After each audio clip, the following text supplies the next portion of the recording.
Hi everyone, welcome to the newest video for the Black Horror Survivors Movie Challenge 2025. We are actively pushing the bounds with this collection regarding the categorization of what it looks like to survive. I think that in our culture we have a very specific model we accept for survivors.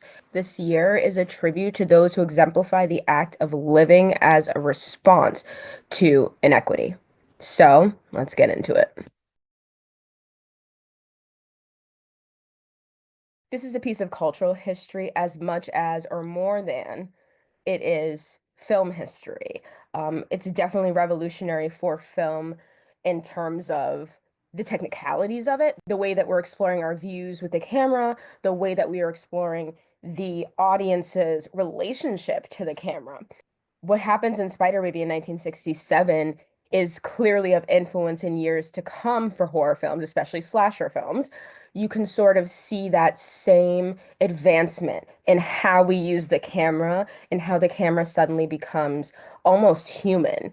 To use the camera as a placement for the audience as they're sort of perversely becoming part of the acts that this lead character is carrying out. A meta fear. It's reality on top of reality on top of reality.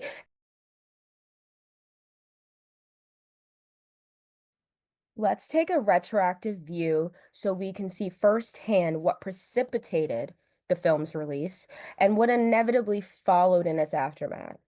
Malcolm X was assassinated on February 21st, 1965.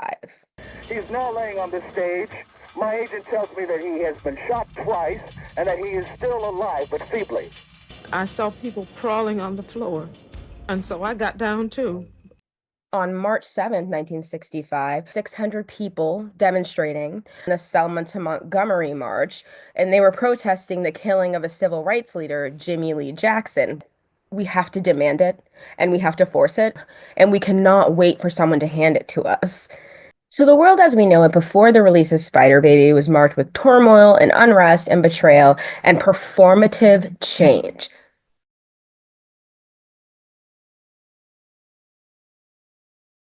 The black body in horror acts as a magic trick. It appears, it reappears as something totally separate from what we think we know. The black character always dies first.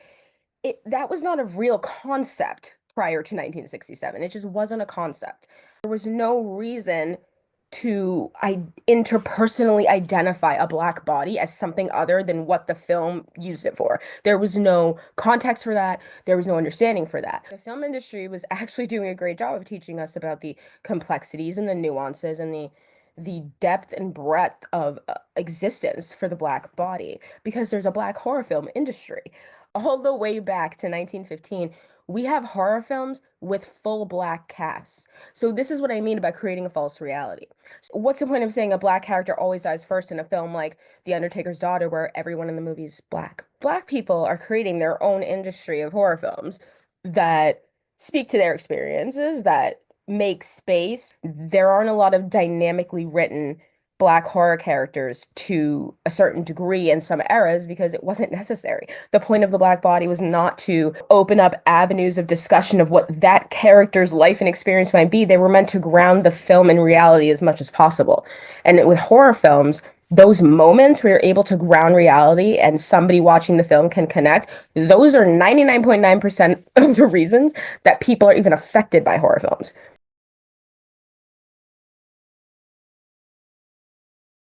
Spider Baby starts off with a bang. I say that because it wasted no time getting into the message it was sending. And I'm not going to say it was an overall message of the film, but when you think about the history we just discussed and you think about what you're about to see here, I think the threads will be pretty clear. Spider Baby starts off with famed black comedian and actor Manton Moreland. He was really popular in the 30s and the 40s, and immediately you're drawn into this world where his mere existence is frightening. He comes up on this family, and this woman yanks her two kids inside. And the kids' reaction to him is of pure terror. We're getting this immediate feeling of stress, of anxiety, of outsiderness. And we're also getting this feeling that's being drudged up that's, I mean, extremely popular in horror films, which is that feeling of dread. You can think about this as The same technique that's being used in films like Friday the 13th, those opening scenes when the camp counselors are getting to where they're going. You are triggered to understand that it could only get worse. I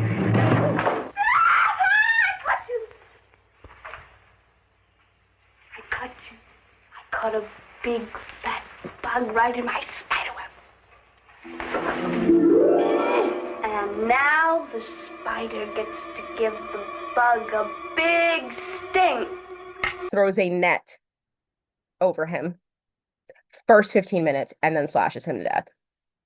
Things have gone a little too far. Never forget where you came from, and never forget who put you there, and never forget who can put you back. It's the reins. That was the reins being pulled. The image of the black body, the interpretation of the black body, the augmented reality of the black body, the hopes and prayers that people have to blame things on the black body. With Manton Moreland's success, represented to Black Americans at that time the potential, the possibility.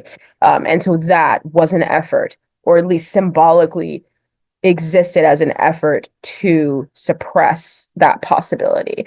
When you accept that reality that the Black character always dies first in films, what you're accepting about that is that our bodies are on vacation in these films, that our bodies are fodder, that our bodies are tools, that our bodies are symbols, but there's no representation for the human being that occupies that vessel.